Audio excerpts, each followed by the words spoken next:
Well, welcome to Streaming Star Wars. Another Friday night, another week of Star Wars, and another opportunity to hang out with some really good friends. Nick Milkey, Chris Ryans, Chris officially in the house now, part of Streaming Star Wars. Yay. Boys, how are we doing tonight?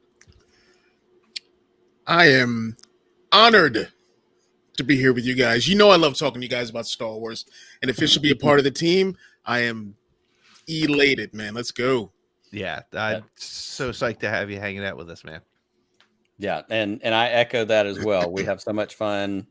The 12 times a week that I blow Chris up on a text message, the time we spent inseparable at Celebration, the conversations we had about wanting to do exactly this kind of stuff together. So I would say, you know, one of the first things that we're hitting at the top of this show is this is the official first episode of Chris as an official part of the Streaming Star Wars team. Last week he was kind of a guest, even though he wasn't, like, he's family already, but we're doing this thing. We announced it earlier this week, and it couldn't be a better fit. We're excited to have you on board because you bring so much to the table, and really, honestly, you're an old guy like us, and so you get us, and we all get to scream at the kids to get off our lawn together now.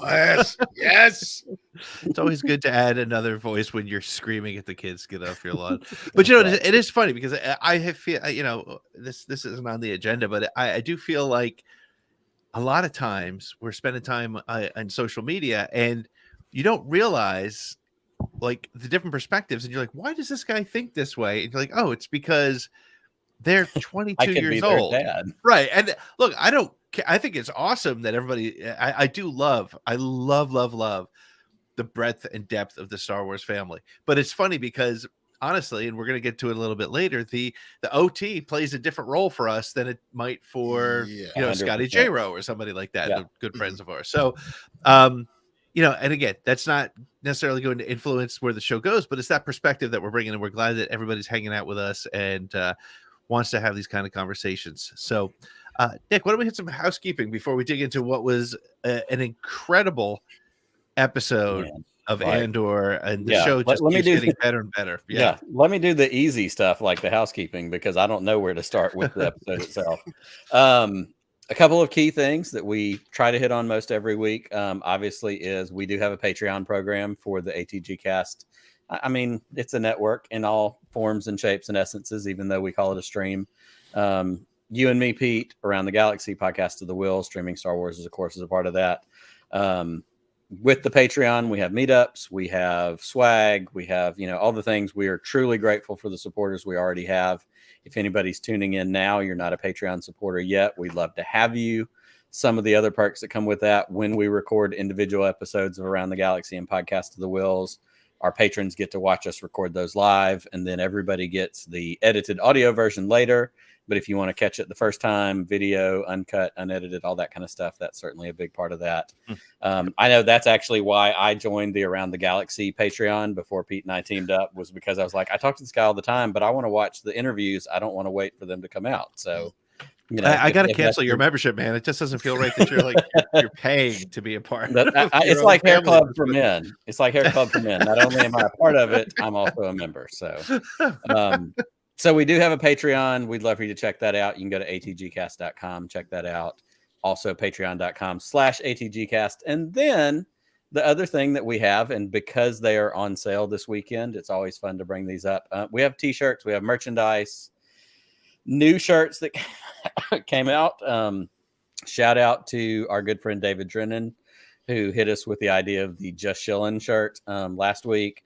The Weird Space Friends shirt, Around the Galaxy merch, Podcast of the Will stuff. And it's not just shirts. It's coffee mugs, it's stickers, it's pillows, it's tote bags, tapestries, pins, stickers. notebooks. I kinds mean, of stuff that you, if you want stuff in your house with our stuff on it, we're going to be glad for you to have it. We've So got the stuff.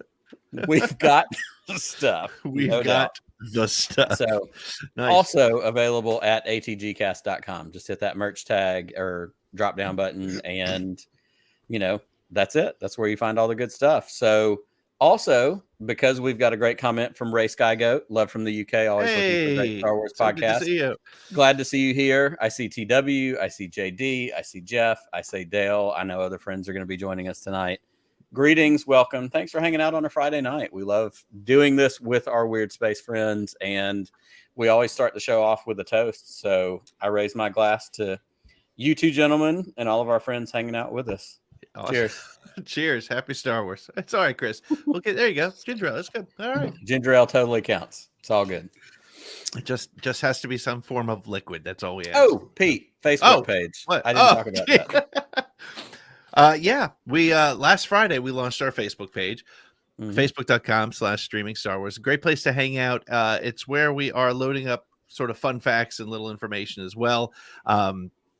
Great place to build a community. Seems like it's a little bit easier to have a conversation on Facebook sometimes versus Twitter, but hey, we're still hanging out on Twitter all the time. So, but check out that Facebook page because I think it can help us spread the word about streaming Star Wars. Listen, if you're having fun with us, and we like to think you are, we're having fun talking Star Wars. Absolutely. Share it on all your social media channels, and the more the merrier, right? The more fun we can have, the better. It's a big table. We've got seats for everybody. Exactly. Well, let's dig right into this where we are with Andor.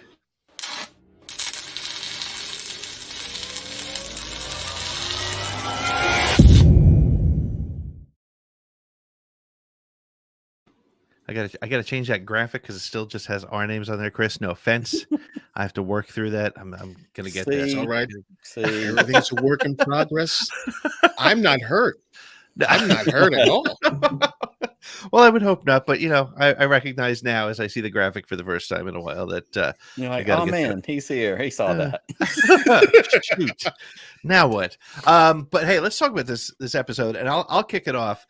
I got to hang out with Darth Jocko, who's been on the show here a couple times. On Wednesday night, I was part of their review show, and the point that I made, and I'll start here and then I'll throw it to you guys, is a lot of people week to week say, geez, this episode, I thought last week was my favorite episode, but this week's my favorite episode. Then the next week comes, I thought last week was, but this, to me, what this means is that the Andor show is doing a great job of presenting itself in chapters, so that episode 6 was fantastic. It was great. There were so many great things about it. We could spend 3 hours just talking about the great things on the show.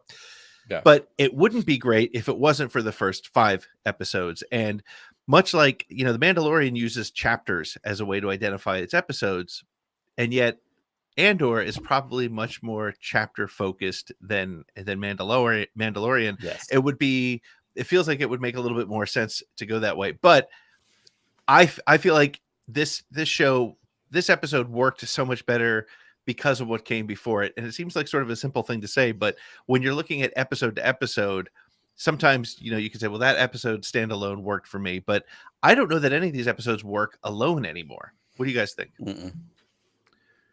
Chris, go ahead.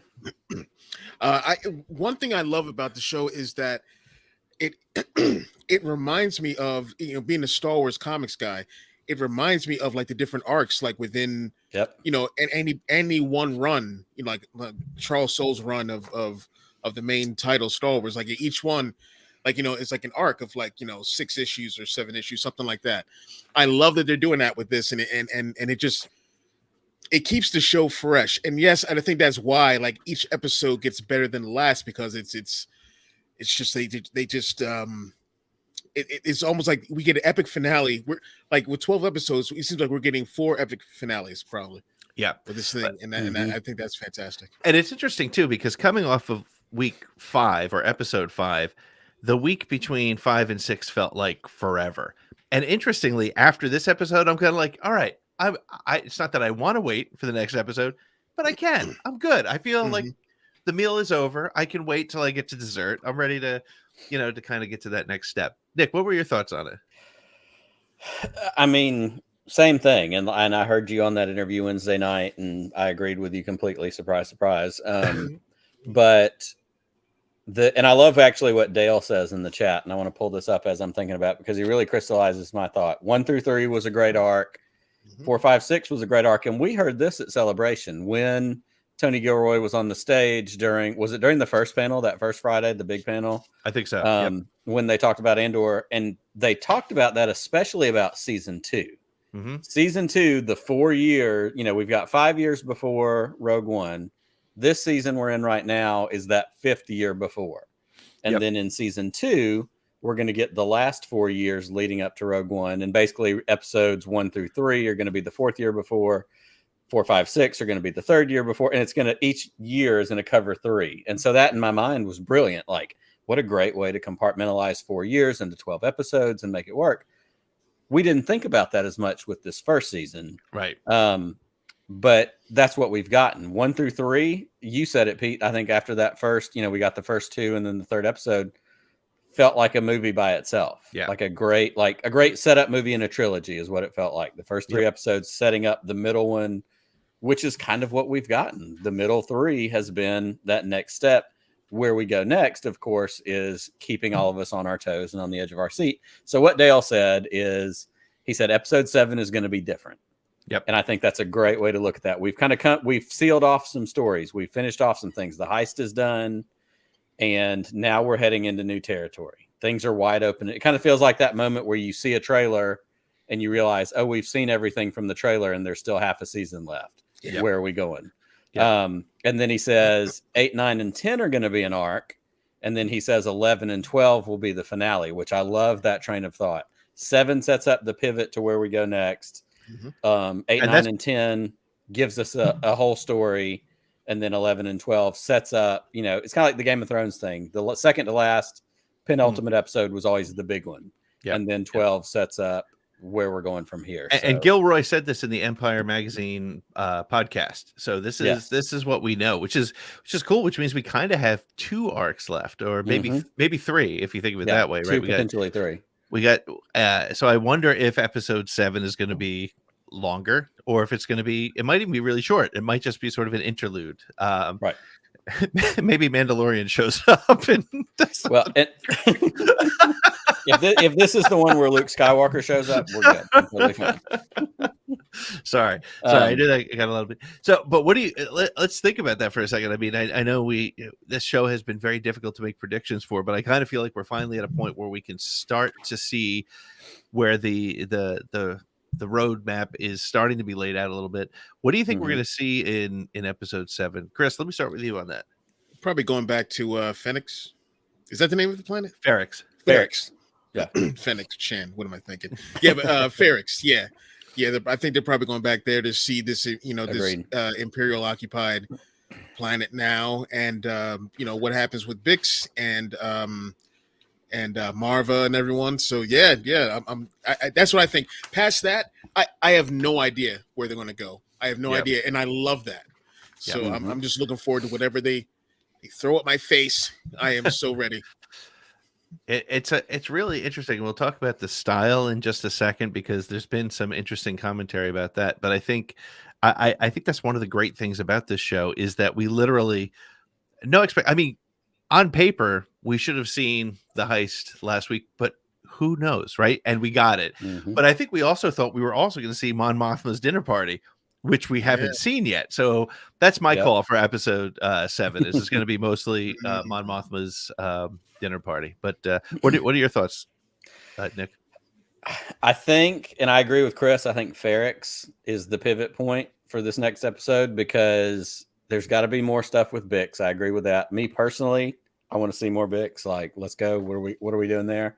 But something that Tony Gilroy said in the StarWars.com interview that he did that came out, I think, earlier this week, he talks about the relationship between Marva and Cassian.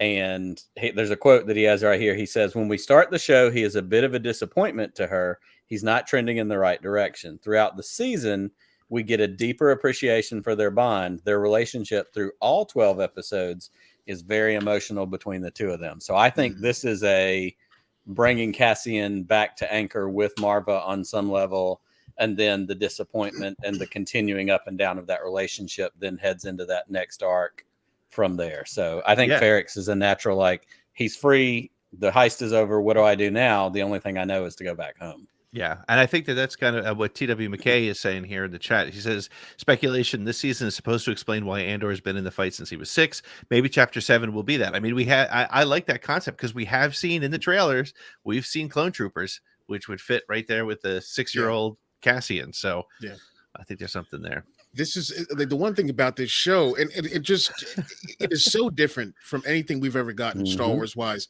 so much deeper that we can have these incredibly deep yes. I love that. No expectation, but it's I love that we can have these conversations like this and how hard hitting this show is, and I'm loving every minute of it. Yeah. Well, and he also says in the interview, he says, well, whoever wrote the article, James Burns from StarWars.com, says purposely explores the gray area between good and evil with deft nuance. And then he said, and we've talked about this for 3 weeks now. And then Gilroy himself says, I can't imagine writing black and white. I mean, I have believed in every villain I've ever written. Like, this is what it is. And it talks about somewhere else in the article exploring these big themes we've had in Star Wars for almost 45 years now, but on a granular boots on the ground level, not at a big, here's a fully formed shiny empire. Here is people figuring this out and how it affects them. It's interesting because when I think about that as a concept, one of the things that I realized watching that episode was I've never seen the Empire as human as it was in that episode.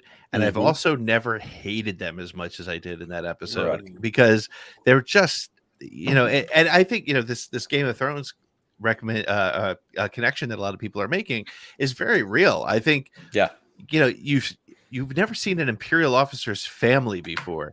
We always just see them, their uniforms, they've got British accents, they're bad people, and that's it. Now we saw that this J-Hold guy, J-Hold is not that far from a-hole. So I think it's I was saying J-Hold is a-hole. Absolutely. I think that's shirt. Just right. But I think seeing that makes you really gives you that sort of understanding. The interaction with the kid when the mom's like, hey, your shirt and whatever. He's like, he's not wearing that. Get over here. He can take care of himself. Like, that guy truly doesn't give any F's about anybody but himself, even his own smacking his kid. Yeah, exactly. Wow. Yep, 100%. So, but I think it's interesting too, and maybe this would be a good sort of roll into some of the stuff that we were talking about, or that you were talking about, Chris, a couple of weeks ago on Broaxium.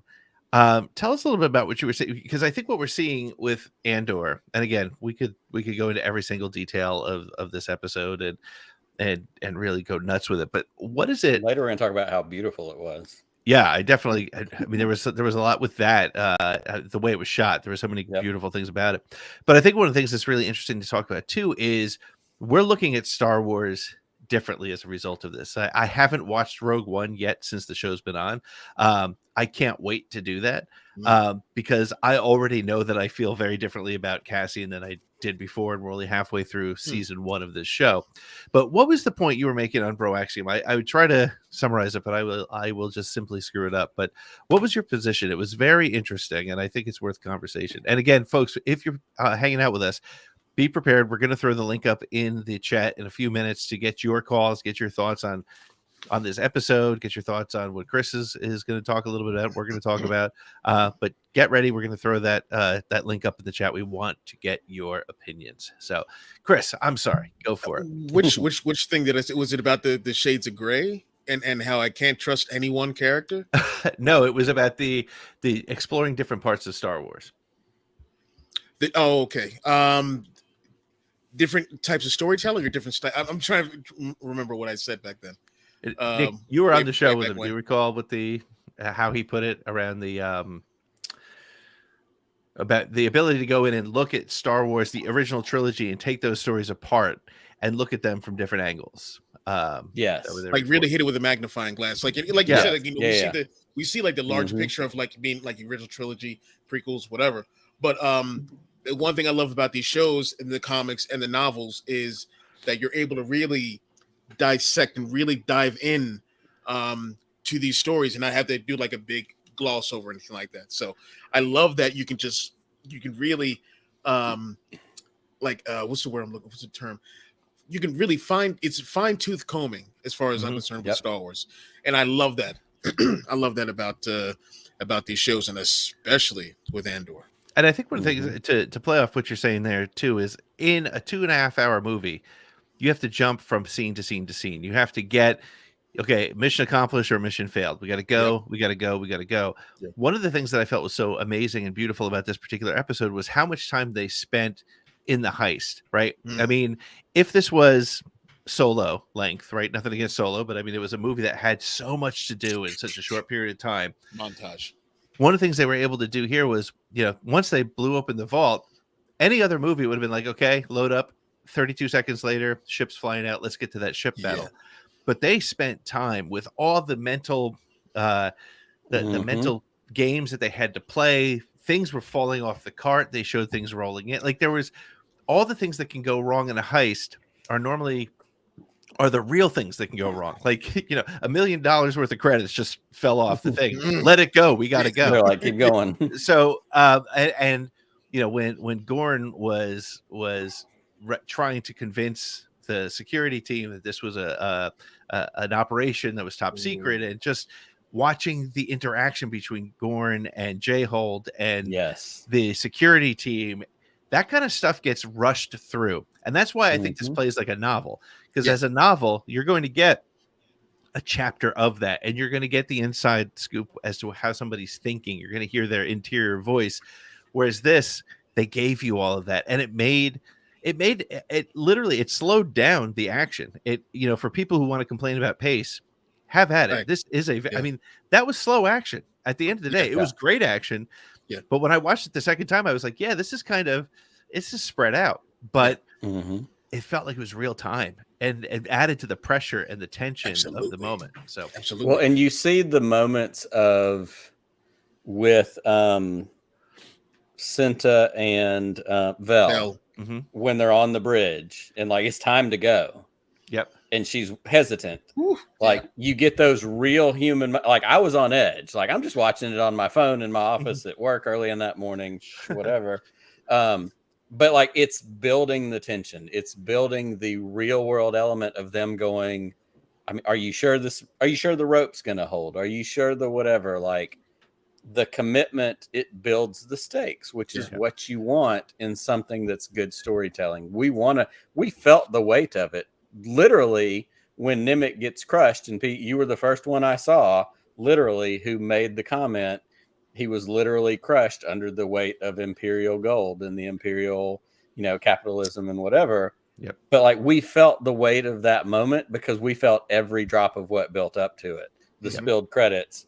I love the moment when J-Hold sees Gorn and realizes what's going on. And he's like, wait, you really? Like every bit of it. It's so well done and well timed. It just makes sense. Yeah, it's and I think when you take all of that, it also makes the characters, it gives them more value, and it allows you, and I think you need to do that in a gray area story like this is, right? It's and there's the danger in talking about gray area, but I think that's what's so important and real about the show is you can't.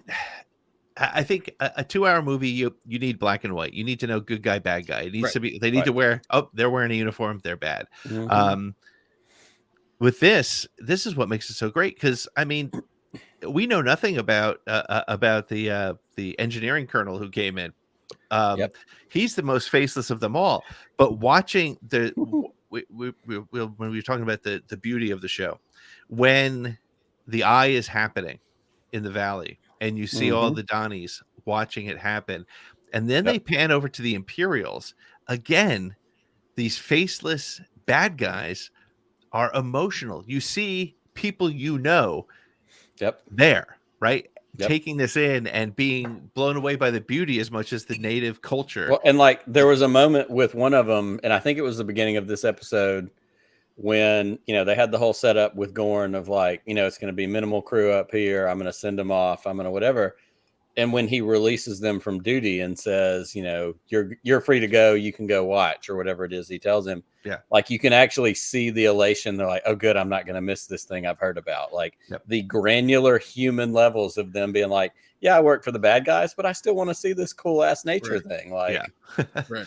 Yeah. There's an anime, a classic anime series called Gundam, Mobile Suit Gundam. Mm-hmm. In this series, in all the subsequent series and whatnot, even though some might divert here and there, it's tough to tell who the bad guys are. There are two warring factions, and neither is all good or all evil. Yep. So, and I think and people, I think once what they've been doing with modern Star Wars writing, modern Lucasfilm writing, is yes, we know that at the very top, the Empire is evil. We know that they do a lot of evil things, but there are still some not so bad people that oh god, I hate that. I hate to be like that. People, it's good on both sides. Don't stop. No, but that's not it. But we get to see it's not just good, our first catch of the day, that sort of thing. With these with these Imperials, there are people, there are real people in here like Dedra. I still have not found a reason to dislike her yet. Yep. Hold on. I have some Dedra thoughts, courtesy of Tony Gilroy. In the StarWars.com article, I specifically highlighted this because I loved it, because I agree with you. We've seen Dedra, and so far, she just seems like somebody who's competent at her job.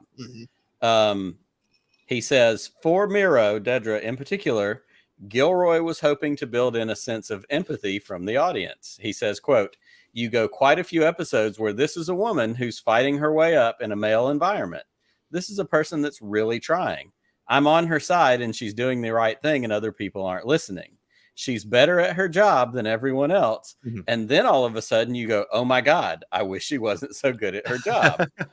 He said, if you've been rooting for somebody all that time, can you stop rooting for them just because they have occupational flaws? I don't know. And that you hit the nail on the head, Chris. Like she's that one. And I threw it out early this week on Twitter and formulated it after the episode last week. The talk of Uncle Harlow. My theory is that maybe Partagaz is Uncle Harlow. And that's how Cyril maybe ends up working with Dedra and brings those two together. Because everything I've looked up, Wikipedia, wherever, he doesn't have a first name yet. So maybe he's Uncle Harlow. But that's just it. Like literally everything that's happened, that great scene in either the second or third episode where the other officer's denying her the ability to look at the records from the heist or the whatever. Like when she loses and he leaves, I'm like, damn it. But then when Partagaz is like, no, I see you. You're just doing the wrong thing. Like we've had those moments in our careers, in our jobs, in our life, in our wherever, where somebody goes, no, I'm not saying you're wrong. You're just focused on the wrong thing. Like that's a real human emotion. That's a real human moment where somebody goes, you're not wrong. You just need to, I'm about to give you a bunch more detention work or whatever it was that he said she was good at. Yeah, you're good at locking people up. I'm about to throw more work like that your way. She wants to do more than that. She wants to grow. She wants to whatever, but she's fighting from the inside. So we all relate to that until we stop ourselves and go, wait, shit, she's fighting for the bad guys. She's really good at her job. A good fight for the bad guys. We don't agree with that. When her and her assistant were talking, like, yeah, we're gonna stay up all night. We're gonna get all this information. Whatnot. I'm like, yeah, go guys. I like them. I'm like, wait a minute. Yep.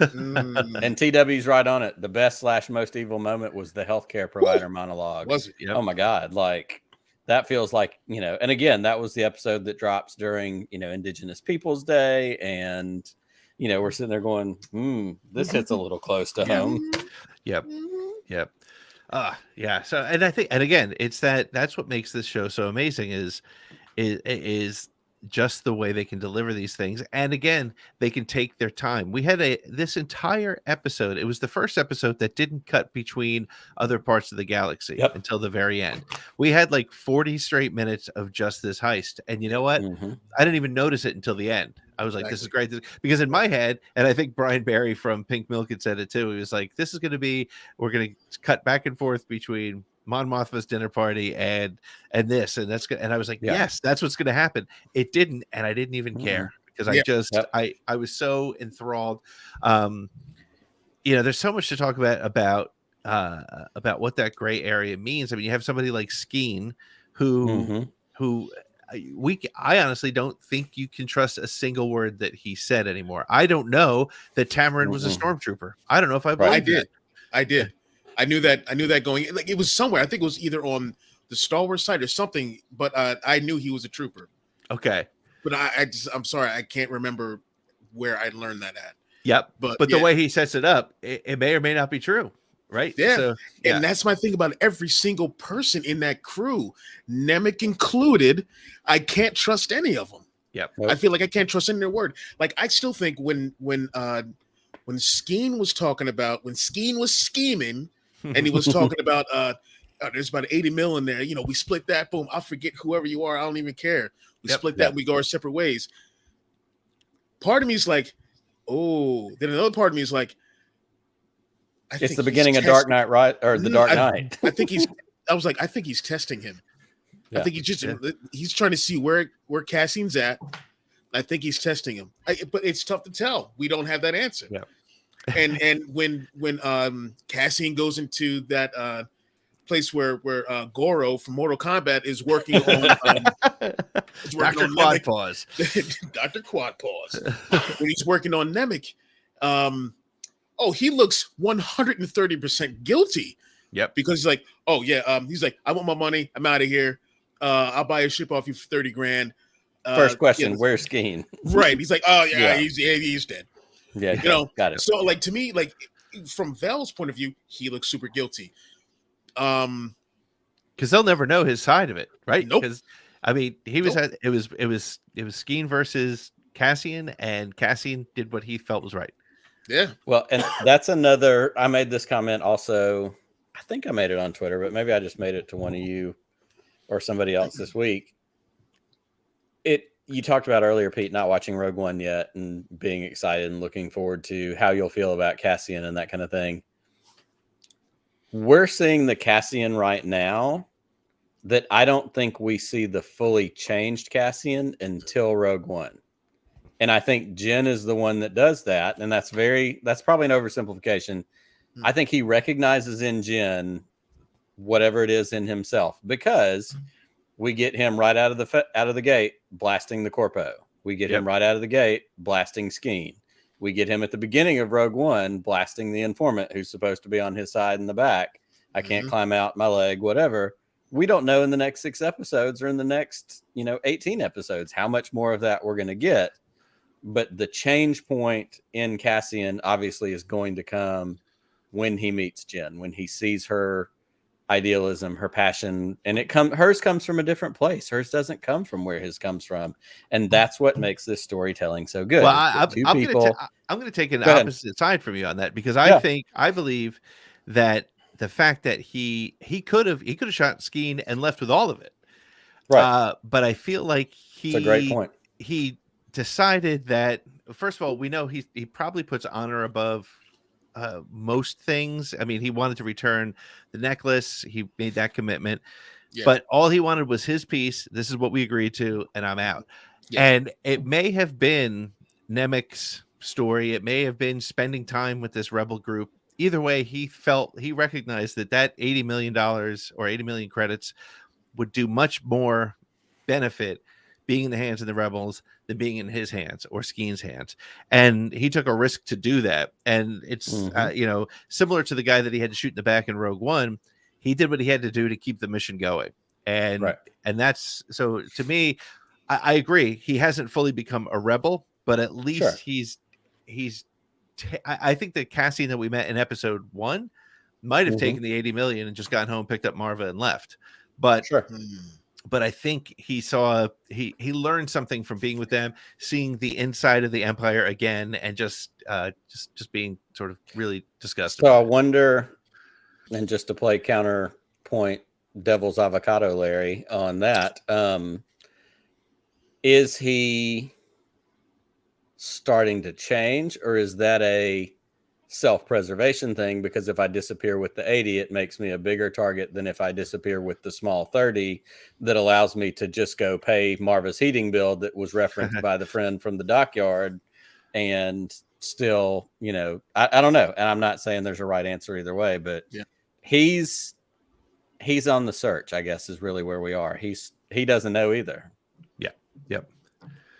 But I'm sure, Nemec's manifesto will definitely help him steer him in whatever direction. And speaking of Nemec, the first few minutes of this episode, I was like, oh, that's Saw. I'm like, that is some Saw Gerrera mindset right there. Yep. But we knew he was going to die. So, I mean, come on. So, they were never going to meet. But Saw would have loved him. Saw would have loved him and used him to the fullest. 100%. Like Saw might have been like, he's a little weak. He's a little, he's not a soldier, but I can use him. And that's what Saw is all about. Yeah. I tweeted this, and I would love this to be right. And this is just me being such a nerd trying to bring things together. But I would love it if the name of Nemec's manifesto is "Rebellions are built on hope." I would love that to be, the name of it, and then it comes, because that will slap you in the face harder in Rogue One if that's what happened. Because that's the thing. If that's the thing that turns Cassian, and then he uses that phrase and recognizes that, because that'll tell us that's what's in the back of his head as a rebel leader at that point. Nemec's manifesto sticks with him. So I hope that's what happens. I don't know if it's going to happen, but I think it would be cool if it did. Yeah. So, well, and I love that, those thoughts. And like you said, Chris, in the beginning part of the episode, when they're talking and he's talking essentially about, what he's written. And I can't remember the quotes exactly, but he's given those like, this happens with this. Yeah. The fire with fire. And, if you do this and they're not expecting, all that stuff. It ties into, you made it as 50% a joke, 50% potentially a thing. But like, what if these early thoughts and that book gets to Mon Mothma, and like these are some of the founding principles of the rebellion, were that'd be insane. The things that they're talking about. And I referenced it last week, and I still think it stands out and carries a lot of weight in my head. But those 2 minutes in Rebels when Saw faces off with Mon Mothma over the hologram outside the temple on Yavin, like that sets up this entire thing. And she's still got a journey to go to get there. But that's where we're getting into, are you going to fight peacefully and not lay down, but also, or are you going to blow shit up and fight by the rules? And it just becomes a whole, it's so nuanced. And that's a big thing that's in that StarWars.com article. That is like the that scene from Rebels. I think about it all the time. It's like the most intense scene with no action whatsoever. And I love that. It's all as a hologram, and Mon Mothma stepping outside that temple and going, no, let it play. Because they take, like Kanan or somebody's like, do you want to shut it down? She's like, no, let him talk. Like, let's go. And that's Mon Mothma. Let him talk. Let him say his piece. These budding sides, they're on the same side. They want the same thing. Correct. But there's just these ideals and a way about going about doing it. I love that scene so much. And every time Nemec speaks, I think about that scene, especially in this last episode. Yep. Well, and again, it's that point that I made last week, and that I made it again on Darth Chaco's show, and it's true. If you look back at the American Revolution, where we were, as U.S. citizens, and especially those of us who I was around for the bicentennial right before Star Wars. I was literally my very first bicycle had red, white, and blue flags all over it. I was an all-American kid. I was all in. But they taught it to us as these guys were patriots. They were creative in how they were able to take down the British. They did things differently, and they surprised the British. As a 52-year-old man looking back at the Revolutionary War, these guys were terrorists. They did what they had to do to win the war. Right. And look, I'm not saying it's good or bad. I'm just saying that when you really dig into what's involved to win a Star War, it's not just guys shooting stormtroopers. And I think that's another very deliberate point. Some people have complained that we haven't seen any stormtroopers, traditional white stormtroopers yet. Right. It's deliberate that we see the faces of every single one of these Imperial troops. It's deliberate. They're wearing the Mimban style troopers garb, Absolutely. so you can see the faces. These are humans who are making bad decisions. These are people making bad decisions, not faceless warriors. And the other thing, and I think they said this on the Thank the Maker podcast, which I thought was a really interesting point, was, everything from this show, and we can go down this road a little bit here about some of our favorite sequences and some of our favorite things about the show. But everything about this show is making you rethink what you knew about the original trilogy, whether it's the way you saw it or the way it appeared. So, and what they said on Thank the Maker, and those guys are great. If you get a chance to check out that podcast, you should definitely do it. They do a really nice job of recapping every episode. But they said when Skeen told Cassian that Tamarin was a stormtrooper, like, to us as Star Wars fans for 45 years, stormtroopers are cannon fodder. But to Cassian, that's the elite group. Those are the guys. And that's aspirational. This guy was a stormtrooper. Holy cow, he's the real deal. So that kind of changes your perception of that. And we're about again, we put the link in the in the chat. If you want to join us, we want to hear your opinions. We want to hear what you have to say. Please click on it. Just join us. We'd love to hear your conversation. But what I want to do is I want to share now. I want to shift gears just a little bit and talk about some of our favorite sequences and and particular shots and why. And I'll start. My favorite is the one I chose for the thumbnail, was seeing inside the TIE fighter. This, many people have said it on Twitter that this series has made TIE fighters scary. But to see, we saw it in Rebels. We've seen it in video games. We've seen, the pilots run across the gantry, they jump in the ship and they go. But this was like, oh my God. Because when I was a kid, the black amphibian helmet of the TIE pilot and that uniform was just, that was the coolest thing. And this show was like, I was right, that was the coolest thing. It really was. And to just see that entire sequence, and again, this now feeds into A New Hope. When we see TIE fighters again, we're going to think of that. We're going to think of just sort of the elite pilots jumping into their ships, going out to blow up rebels. I love it. What about you guys? Pete, when I think of that sequence where he's running across and like jumping into the cockpit, the Top Gun theme song just kind of went through my head a little bit. Yeah, 100%. Well, and it was mine as well, and of course, again, no surprise that Pete and I had the same moment.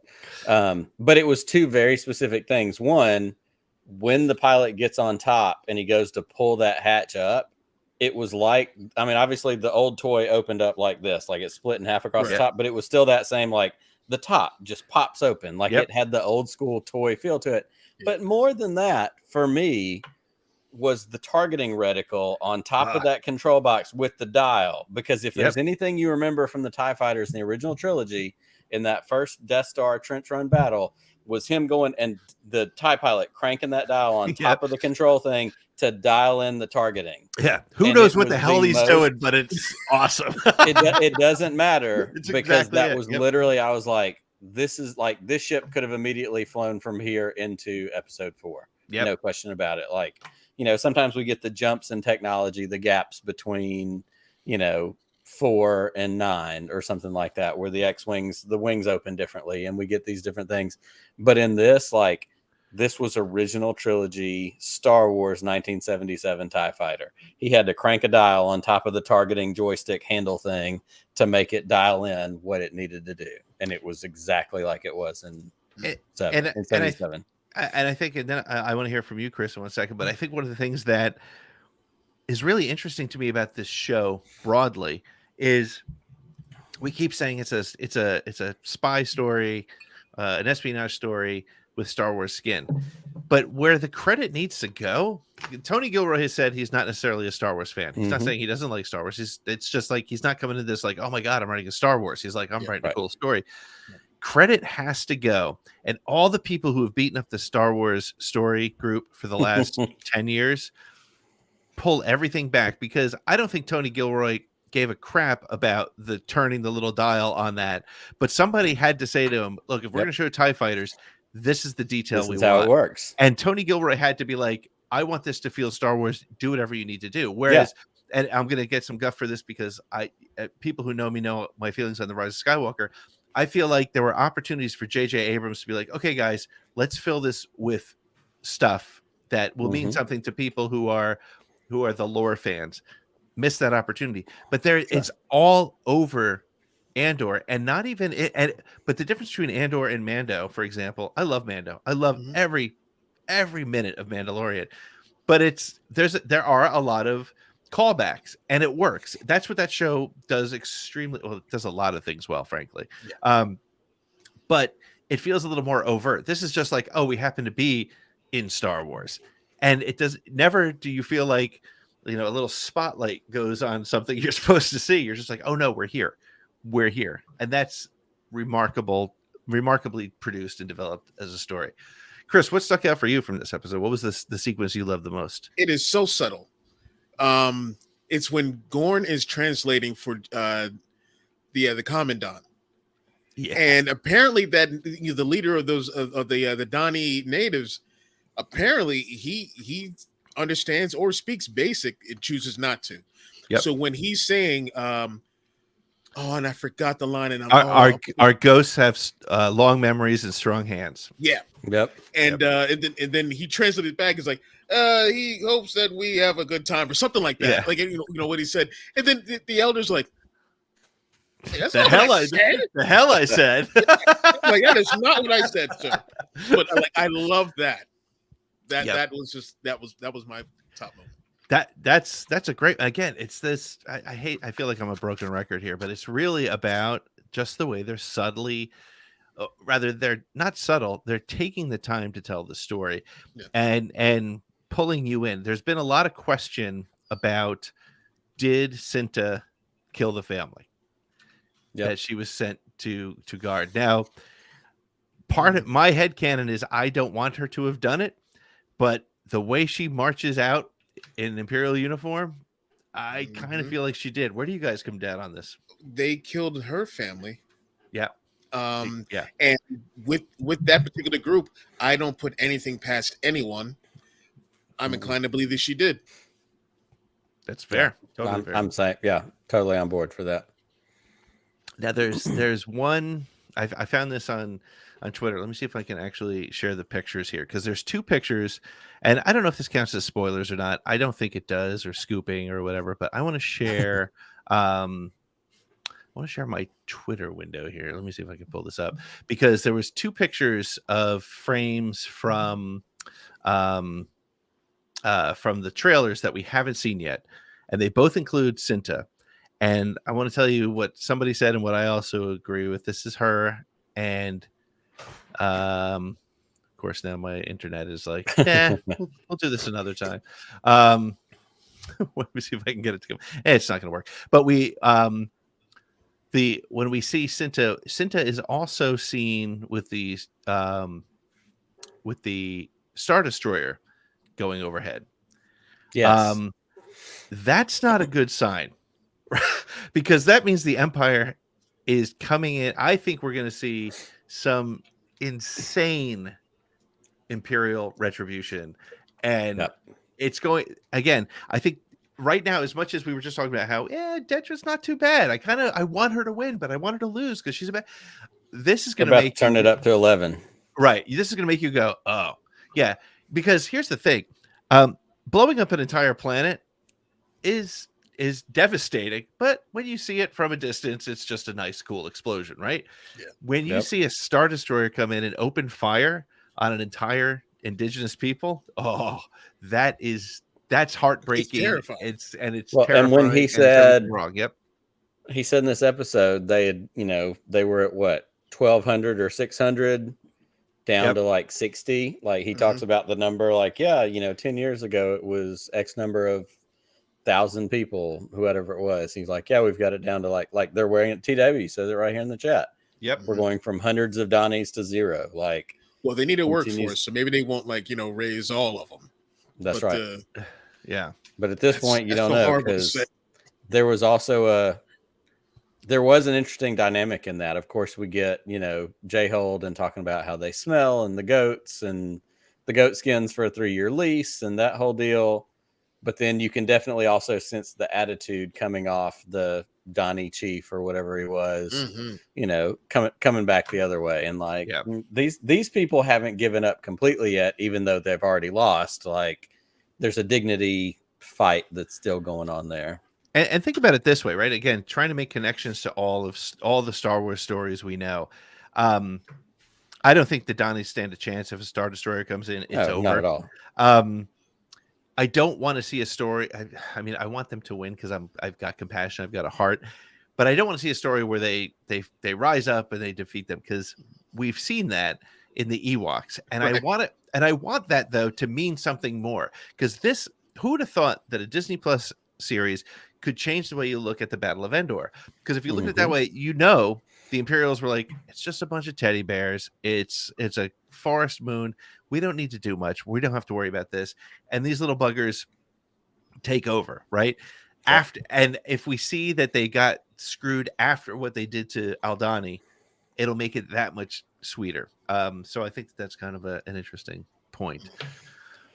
Now, so let me ask. Go for it. I was going to start to kind of give us a transition into kind of our other topic that we wanted to get into for a minute.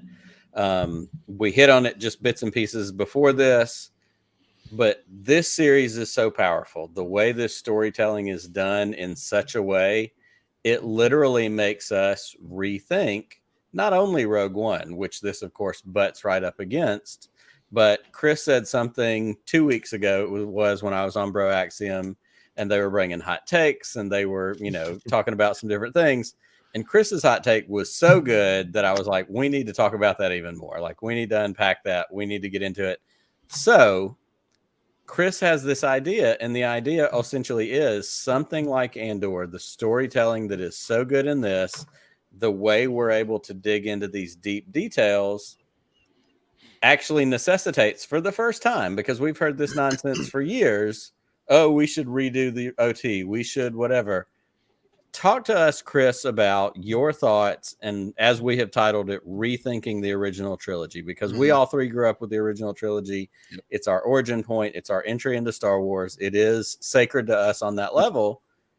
But the beautiful thing about storytelling, and the beautiful thing I think about this storytelling, is even something that's that special to us has the ability to be reflected on differently when we hear a powerful story.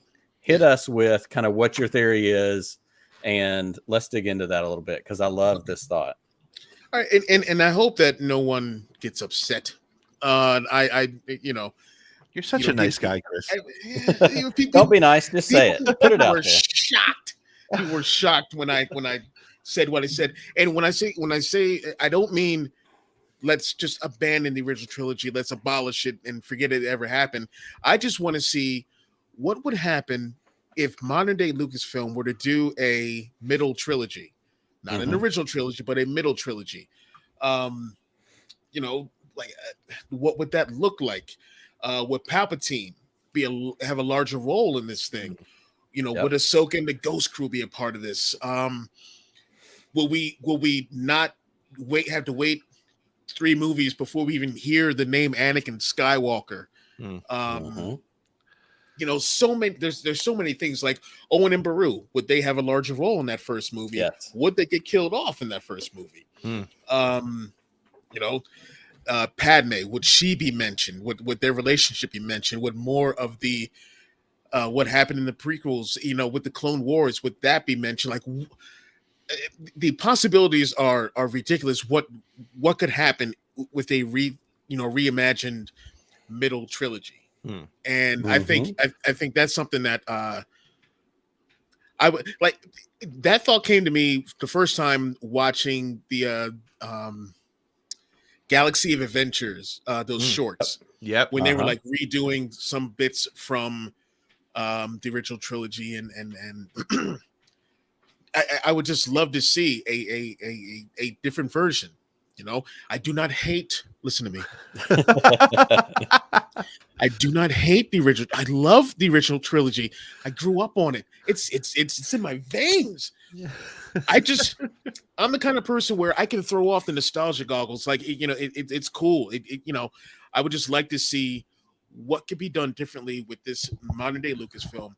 what would they do, how deep would they go, and what kind of relationships would they be? Would Han Solo even be a thing? Yep. You know, how big would his character be? How big would Lando's character be? Obviously, much bigger. I hope so. That'd be fantastic. I would love it. But you know, there's so many things.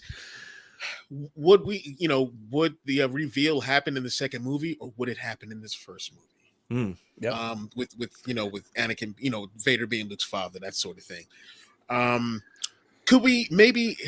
This is more of a side complaint, but could Leia be a little more emotionally distraught after her planet gets destroyed, and being tortured by, her father? These are things that I would love to see explored. What do you guys think? Like, what are some of the things you would love to see in a new middle trilogy? So it's interesting because I was not tuned in. I'm sorry, on that Sunday night I was watching. You guys go up against House of Dragons, and look, our viewership has dipped because of Game of Thrones, and I love that show, but I can't wait for it to be over. You only got 2 more weeks. You're gonna be fine. But I would argue with you on that, Chris, and say I don't think I love the concept, but I think we're getting that now. I think we're getting that with the Kenobi series. I think we're getting that with the Andor series. I would love to see sort of, I wouldn't even call it what ifs. I would say let's see a whole series on Alderaan just before it's blown up, right? I mean, I think I hear exactly what you're saying, and I think it's a really cool concept. Like, would you change the way the story is told? I think now, though, if you watch things in the order that they, sort of like on Disney Plus, they have the Avengers movies, both in, by character and in chronological order. Yep. If you watch now and you watch the, you go prequels, Clone Wars, Kenobi, Rogue One, Solo, all those things before you get to A New Hope, the fact that Anakin isn't mentioned is okay, sort of, because we all know. I think is kind of like, it is weird that the Emperor doesn't really have a presence until he makes a phone call to the asteroid field in Empire Strikes Back. But he's referenced, and we're seeing in something like Andor why it's so easy for him to get rid of the Senate. It's like, nobody cares about it anyway. Nobody's going to notice if I kill it. But I love what you're saying, because these are things that whether we get it in some sort of a what if kind of concept that you're talking about, which I think is a really cool idea, because I'm with you. Those Galaxy Adventures? Galaxy of Adventures. Yeah. Super cool ways to tell the story. Yeah. But I feel like the other challenge, though, is we do hear people saying things like, do we really need to dig into what happened in between episode 3 and 4? Yes. And for those of us, honestly, we started the top of the show talking about like a certain age group of Star Wars fans. For us, this was our sandbox. This was us playing with the action figures. Give us all of this. Scotty J. Rowe, Jerry Cable, they want probably more Jar Jar. They want like prequel stuff, which is awesome. Yeah, I want that too. And I think we're gonna see some of that in Tales of the Jedi and things that are coming out like that. So these sort of connections are all there, and I think that that's one of the beauties of, and why I'm frankly in no rush to get back to a theatrical Star Wars release, because let's spend some time here. Andor is reading like a novel. We said it last week, we're saying it again this week. It reads like one of those great novels, whether it's EU or current novels. It's giving us that stuff, but to do it on screen makes it come to life a little bit easier, I think, for people who aren't necessarily into books or comics or those sort of things. I think one of the things with the original trilogy, and this is one of the reasons why I would love to see all that stuff to be connected more, like from the comics, from the books, from the different series, and standalone movies and that sort of thing, is the original trilogy to me has always felt like, recently when I think about all the content that we get now, like it seems like an island unto itself. And of course, this island is what springboarded everything, but it feels so alone as far as everything else that is going on in the galaxy. Yep. So that's one of the reasons why I would love to see some more, to see a different take. It's interesting, and maybe this is a topic for another week, or let's just go for it now. I think that's the other challenge, and one of the problems that and Scott Nick gets texts from me all the time whenever I see something in the comics, like this week. Spoiler alert: when Hera is talking to Luke, I'm like, this galaxy is so small, and I don't want to be that guy because I hate that concept, but it's hard to deal with things like Kira fighting Darth Vader and Boba Fett, and then say, like, I want to see more of the galaxy. I don't know what I don't mean to put it in a way that comes across as negative, because the comics tell amazing stories, but it feels like we're circling that orbit. So where do we go from there? And I think, you're wearing the High Republic shirt. Maybe that's the way you get those stories. I think things like Andor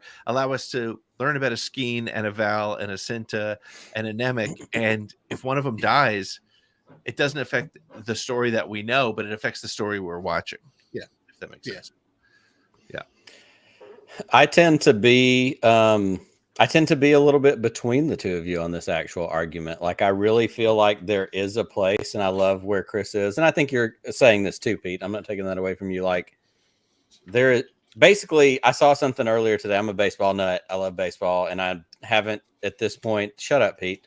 At this point on air, we've now gone 1 hour, 1 minute, and 18 seconds, and I resisted the urge to call out the fact that Pete came at me aggressively with the Phillies hat on today. But I love baseball. It's my first love when it comes to sports. I grew up a Cardinals fan, moved to Alabama, became a Braves fan. I'm a diehard Braves fan. I love baseball. I played it all my life. It's my number one favorite sport. And I saw something that somebody posted the other day from, I don't think it's from Cooperstown, but it's from somewhere else. And it's the evolution of the baseball glove. And literally, it's like the years. And literally the first year, it's like a model of a pair of hands. Like when baseball started, they caught the ball with their bare hands. And then the next one is literally like a pair of leather work gloves that you'd go do garden work with, now. And then it's the evolution to what we have as a baseball glove now and what we recognize as a baseball glove.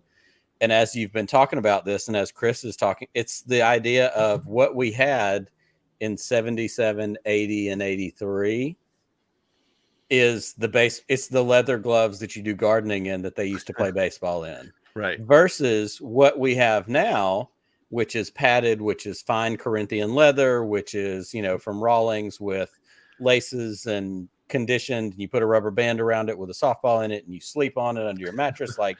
It's the fully formed thing. And it's the ability to go, this is how we got to where we are. Yeah. And so how great would it be to add weight to those original stories we got based on everything we have now? That's how it reads to me.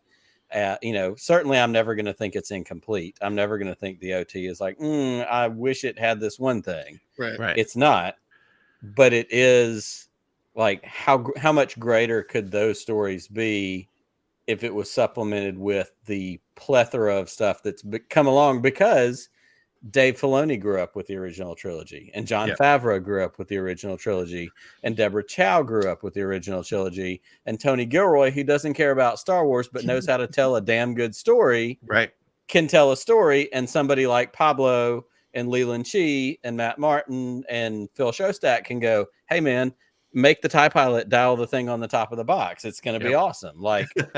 All the tools we have now only serves to make those stories that much better. And so that's where I feel like I fall between the two of you kind of in that conversation. That's great. That makes any sense at all. Totally makes sense. Yeah. Okay. So let's do this.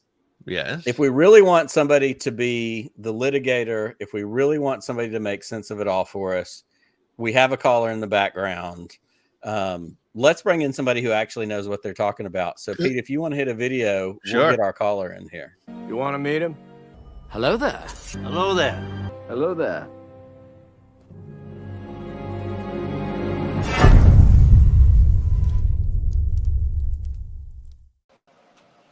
If you want to talk about Star Wars, if you want to talk about people who know things, especially as relates to the OT, you've got to get JD in here, shirt. and JD is rocking the Just Chillin' shirt. So if anybody gets it, it's JD. How are you, brother? Totally good. Well, What's up, man? as much as I appreciate that, Nick, I don't know about all that.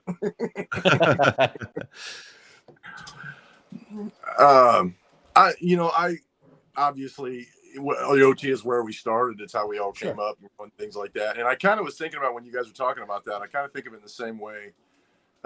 Some people have commented, like I've read for Harry Potter, for instance. I've read all the books, but I've also seen all the movies. Right. And a lot of people have said, hey, what would happen if they go back, they recast the people and they retell the story, but they tell it in a series format, kind of like they're doing with Disney Plus with all the new shows, and they just go back and they include all the details and a lot of things that got missed, kind of like the the deleted scenes, they go deeper into detail, stuff like that. And it would be cool. I mean, and obviously even with like Andor and like Boba Fett and like Obi-Wan, you're going to have the people that are going to complain and say, oh, this is a betrayal and blah, blah. Even if you tell the exact same story, they're still going to comment that it's going to be a betrayal.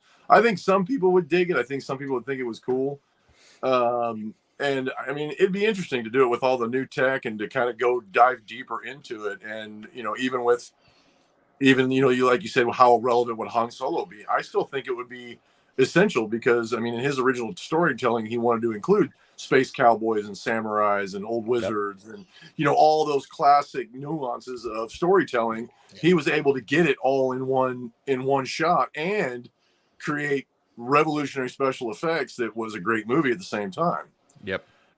And so, I mean, it would definitely be cool to be different. But me really honestly, I like the fact that they're going back and they're trying to interlace stories before and after.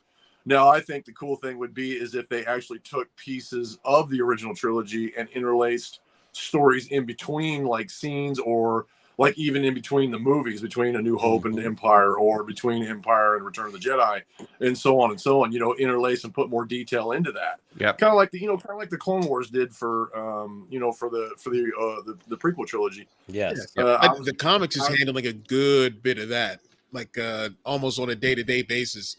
The comics handle a lot of the stuff in between. So yeah, but that raises an interesting question. Because I would love to see what happened between Empire and Jedi, and I know that there was a whole run of that. But like, here comes the part where Pete craps on the comics. I don't know. Would they? sorry, Chris. I love comic books. They're awesome. No, I wonder if they can do that. Like, can they? Are they? What? Let me ask it this way. Much like Marvel has, like, they use the comic books as the basis. Yeah. Would they? I mean, are they still too close to having made the EU Legends to sort of knock the comic books down a step? Because they did that with Bad Batch, right? In the way they told Kanan's story in Order 66. Don't get Dan started. He's somewhere right now. Somewhere Dan sat up in a chair. He's like, what? Right? Yeah. But I mean, is there? I mean, and I don't know. And this is where, like, when I see Hera talking to Luke, I'm like, that's cool, but is it too connected, right? So, and I hear you. Is it too inside baseball? Yeah, these stories are in the comic books. I don't know. I'm not sure where I'm coming down on that. All I care about is if they do some interlace stories like we're talking about. I gotta see the maneuver at the Battle of Tanab. Yeah, that's it. That's it. That's the one. I gotta see it. That's Mike Chen wrote about the business on Cato Nemordia, so we got that one worked out. So Battle of Tanab's got to be next. That may be a part of this current Star Wars run that Charles Soule is doing. So awesome. I'm hoping because I absolutely want to see that. That's what I was kind of hoping. That little maneuver made him a general. I mean, whatever it was, it must have been special. And we never got a story. Oh, I'm sorry, Jake. I didn't mean to cut you off, brother. No, go ahead. In the conversation that Luke and I'm sorry, that Han and Leia had in Empire Strikes Back, whatever happened with that bounty hunter they ran into in Ord Mantell, like that, and like I was in between A New Hope and Empire Strikes Back, like every issue I was like, or I'm looking forward, like, are they going to Ormantel? Is that happening yet? Are they doing that? And it never happened. Here's So a I'm green hoping- rabbit. Did we see Ord Mantell? Is that where they ended up in Bad Batch? Is that where that showed Yes. up again? Yeah. Okay, yeah. And it was also but in yeah. Which Jedi Knight game? Wasn't it in one of the video games? Early on, I thought it was in one of the early video games. Dark Forces, maybe. I don't Or know. did they go to Ormantel? I feel like they did. I don't know. I really don't know anything. I'm barely a Star Wars fan. I don't know how Pete's this last video game was Pong on Atari 2600. So don't worry about it. I remember that. What else you got for us, JD? Anything? Oh, I was going to say, I know we got to see part of it in Battlefront 2 in the campaign story part of it, but like between Return of the Jedi and Force Awakens, the Battle of Jakku, I was kind of hoping that was going to be what Rogue One was going to tell us too. What I thought that would have been neat to see with the full scale battle and everything be involved in that too. That would have been really cool to see. So yeah, I mean, there was so much that. I mean, we heard Jakku mentioned in Andor. It's such an important piece of the Star Wars galaxy. That and Project Cinder are just like these two things that, again, deep lore nerds who, like us, spend all of our time playing and digging into the games, and the comics and the books and the shows, and not the comics for me so much. Sorry, but getting to know these stories. My dad just knows Jakku, if he even knows the name. My dad doesn't know Jakku at all. That's right. Yeah. But meanwhile, that was the end of the Empire. Kind of cool. Big. But then, so have we seen? I mean, I know it gets mentioned it's talked about in the Aftermath books. Yep. It's talked about obviously we get it in Force Awakens. It's, it's a place you can play in Battlefront 2, but does Jakku, that battle, does any of that show up anywhere else at this point? Comics, novels, anything? And that's a question for Chris, especially because you're kind of our lore master, but nope. I don't think we get it anywhere. So how rich is that it could be something that's mined, even if it is a comic book arc, even if it is something that the only other spot. Yeah. All right. The Battlefront 2 story, we see the whole battle, of course. Yep. Lost Stars. Okay. Yep. With Thane and Sierra, I think her name is. There's that with Jakku, but I think that may be it. Okay. So I definitely like to see more. There's so many, we've only seen 2 stories within that whole Battle of Jakku so far. And there's plenty more that could be. Oh man, there's so many more that be done. Please, so much that could be done. Give me. I put this up. I put this up on the screen from my friend Noah, Battlefront 2, confirming exactly what you were saying. And I have to throw a shout out to Noah. I told Pete and Chris this off air. I came home from work today and I had these 2 amazing pieces of artwork on my front porch. This is from my friend Noah, who just commented in the chat. He texted me earlier and he's like, "Hey, what time do you get home tonight?"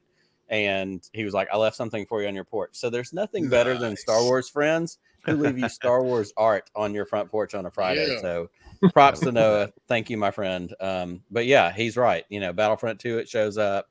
We see it a little bit in Aftermath, but how ripe could that story be? Because we get, the crashed, Star Destroyer in the desert. We get, the AT-AT that Rey is living in. Yeah, many. There's so much there. So I'm sorry, the what? The what, Nick? What'd you call it? Oh no. Nothing. No.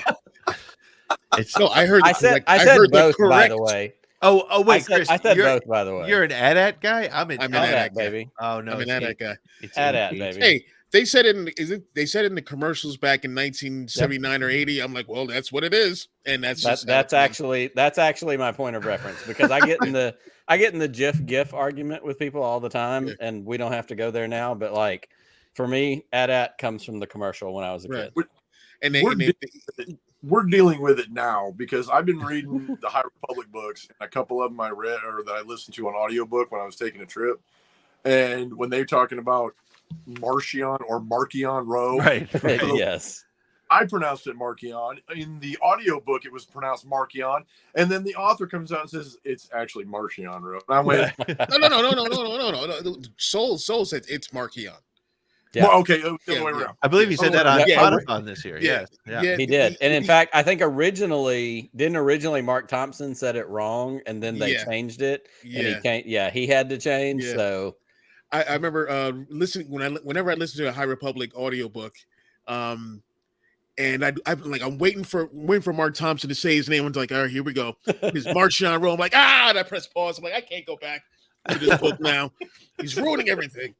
And it'd be frustrating if he wasn't such a nice guy. Yeah, he's so cool. Exactly. Well, I still call it the Executor. Vader's ship is the Executor, even though they call it the Executor. Because to me, the Executor is like it's like a lawyer who's like flying through the galaxy. The Executor is what Vader is. Way scarier. So, yep. And then the classic, is it Han or Han? Leia or Leia? Falcon or Falcon. I say both. I say both.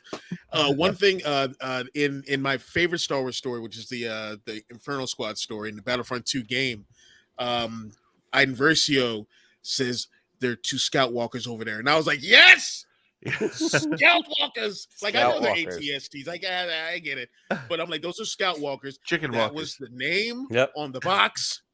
Yes, Scout Walkers. Yep, that's just what I. Outstanding. Well, JD, thank you so much for jumping in tonight and bringing us your thoughts. We always love seeing you. We love seeing you in that handsome shirt that you've got. Keep shilling, keep representing, and hopefully we'll see you again next week. Yeah, I count on it. Awesome, man. Awesome. Thank you. See you, buddy. Goodbye, old friend. May the force be with you.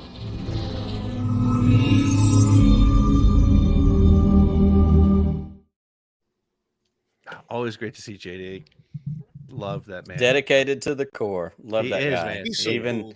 Even though he's like 9 feet tall and makes all of us look like I put the picture I put in Twitter last week, me, Chris, and JD standing next to each other, and it's like a sine wave of like audio or something. Oh man. Well, this has been an awesome welcome to the crew, Chris. Thank you so much for hanging out. This has been so much fun. We have, like we said, amazingly, we have 6. We're not going to be done with this till Thanksgiving, which is remarkable. So I tweeted it earlier this week. We're only halfway through this season, but we're only a quarter of a way through this series, which is just wild. Because if we're only a quarter of the way in of this whole thing and the quality is going, if it remains at this level, it's the best thing we've ever gotten. And if it continues to get better, I don't know what to do with myself. And I'm already spoiled with everything that comes out for Star Wars. I get new stuff. Like you guys don't read the comics. Sorry, TW, you're right. But I that's right. TW's Thanksgiving was last week. I get Star Wars. I get new Star Wars stuff every week. I am so spoiled, and this show is it's way better than it has any business being. Like, that's what I said when I walked out of Rogue One. I was like, this. I was getting emotional. Like, this has no business being this good. Like, this was incredible. Like, I can't believe it was that good. So the fact that we're getting this on a weekly basis. Oh yeah. So on that thought, let me ask this question as we head towards our wrap up. Pete, you said earlier at the top of the show, you haven't watched Rogue One yet since starting Andor. Correct. You're excited to get to it. You obviously feel like it's going to change how you feel about Cassian. Chris, when is the last time you've watched Rogue One? Has it been since Andor started? I watched a little bit like last week. I have this. Hold on, let me. I have this. I have this playlist on my computer with every bit of Star Wars media on it, like every show, like clips on YouTube, the movies, all that stuff. So I just set that to random and just let that play, and like I just have it playing in the background. I love that like so much. It's literally 450 hours of Star Wars stuff. Like that's. I love that with my whole heart. And just like one day, I think Rogue One popped up, and I watched a little bit of it. And yet, like Cassian was already like a favorite of mine from the movie, like from back in the day. But this does just like what the prequels did, in my opinion, for the OT, it just adds more weight to it. Yeah, this show adds more weight to what he's done. What he represents in that film, and Yeah, I need to watch all the way through one more time. But Well, and I haven't either. Excuse me. I haven't either since the show started. Of course, it's been on my mind. Pete, you'll love this because, again, different conversation for a different night. Yesterday, the day before, caught up on things, had watched Andor, had watched She-Hulk. I guess it was yesterday, She-Hulk, whatever. Had some downtime working on some stuff. And I thought, what do I want to put up? Excuse me. Excuse me.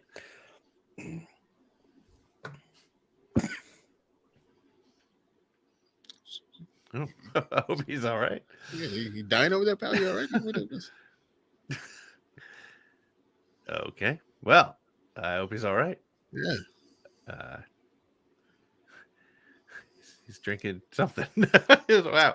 I'm not even going to guess what he was saying. So, yeah. Sorry. I'm still getting over a cold, so the cough keeps coming back. All right. But I started. It's not Darth. It's not Darth Providius, is it? No, it's not actually. Okay. He died doing what he loved. Rise of Skywalker yesterday. Okay.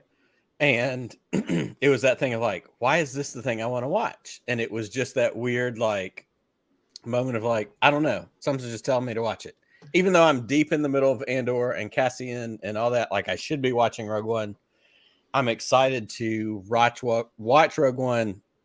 And I think my question is certainly for you, Pete, because you haven't done it yet. At this point, do you wait till this season is over and watch it? Or are you going to do it sometime before? I'm definitely going to. I'll probably watch over Thanksgiving weekend because the show will end. And again, I don't know that they were. This is what I'm excited about, and I'm hopeful for. I hope this doesn't end on a manufactured cliffhanger because I think I like to believe that they only thought they were going to do one season when they wrote it. So I hope this ends in a way where you can go, okay, cool. Even though I know we're going to get the next 4 years between this and Rogue One, this is set up Rogue One in its own way. So yeah, and again, I hope it's him opening it up and seeing that it's called Rebellions Are Built on Hope, and that's the manifesto, and that's what drives it. But yeah, I will wait. I will wait for sure. Yeah, I will too at this point because, like I said, it's one of those things that pops up in my brain, and I go, "Holy crap, this is I really want to watch Rogue One," and I do. But at this point now, I'm committed. I'm 6 episodes in. There's 6 more to go. Yeah. Let me do these 6 and let that be the thing that bridges the tiniest of gaps while we have to wait for season 2 to come. So I'm with you on that completely. Awesome. Well, hey, we're coming to the end here. Chris, why don't you tell us what's going on Bro Axiom, what you got going on over the next week or so before we get together again next week? Let's see. Sunday we got Shooting the Poodoo. Where we'll be talking about Andor. We'll be talking about Rings of Power, which you guys don't watch. We'll be talking about House of Dragon. She-Hulk. So yeah, we'll be talking about those shows. We have Dandor coming out. What Dan will be going over. Love it. This episode 6. Let's see. I think Star Bros may have Star Bros were just on the High Republic show. I saw that. Amazing. I was just like, Kristen Baver. So awesome. Beautiful. Yeah. Yep. We have a quick shot this week. We have Darth Vader, another Darth Vader comic coming out from Greg Pak. It's been amazing. Those comics have been like a love letter to the to the prequels, which has been pretty dope. And my partner Mick and I are going to be recording our Nice Guys episode. We're going to be talking about Galaxy Quest. Nice. So yeah, it's going to be pretty dope. Can't wait. Love that movie. It's going to make me watch that movie. That's great. Cool. Yep. And on the ATG cast stream, we have this week I'm talking to Amanda Diebert. She is an actress and writer for Star Wars fans. She Chris, you'll know she wrote the one of the Star Wars Dark Horse comics, the one that the first the Hyperspace Stories. Hyperspace Stories. She wrote number 1 of that. So she's going to come and hang out with us this week. And Nick, you have something coming up. What do you have coming up? Well, and 2 things. I dropped yesterday. I dropped my conversation with the fabulous Holly Fry. We love Holly from Full of Sith, from Stuff You Missed in History Class, Criminalia. She's a professional podcaster, guys. Like, she's the deal. She's the dream. And she's married to the very awesome Brian. And, I love both of them. I've really, truly some of my favorite moments from Celebration, other than hanging out with the two of you, were getting to spend a little bit of time with Holly and Brian. Absolutely. Brian and I have gotten to be buddies, and he texts me about the bar that they have built in their house, the Cantina, which is unbelievable. They're actually on the Disney Wish right now. He sent me pictures yesterday of the Camtono drink. They didn't buy it, but he sent me a picture of the Camtono, and he had the picture of it on the menu. Like they showed him the Cantono. Really cool. So Holly and I had a great conversation that dropped yesterday in the feed. So Pete's got Amanda coming up next week, and then the week after, I'm going to be talking with Tim Barnes, who is one of the hosts of the Yub Nub podcast. Nice. Wrote for Jimmy Fallon, wrote on Nickelodeon, has written for a bunch of stuff. Met him through our friend Greg Iwinski, another just amazing Star Wars podcaster with a great story. So lots of fun stuff coming our way. Awesome. Well, guys, we have episode 7 coming up this Wednesday, and then in 2 weeks, we also have Tales of the Jedi, which we're going to have to put on our conversation. But that gives us a little bit of time to rest up for next Friday. Chris, Nick, look forward to seeing you guys next week. And may the Force be with you. Always. Just one more round, friend. Then homeward bound, friend. Don't forget me in your dreams. Just one more song, friend, and then so long, friend. The nights get shorter, it seems.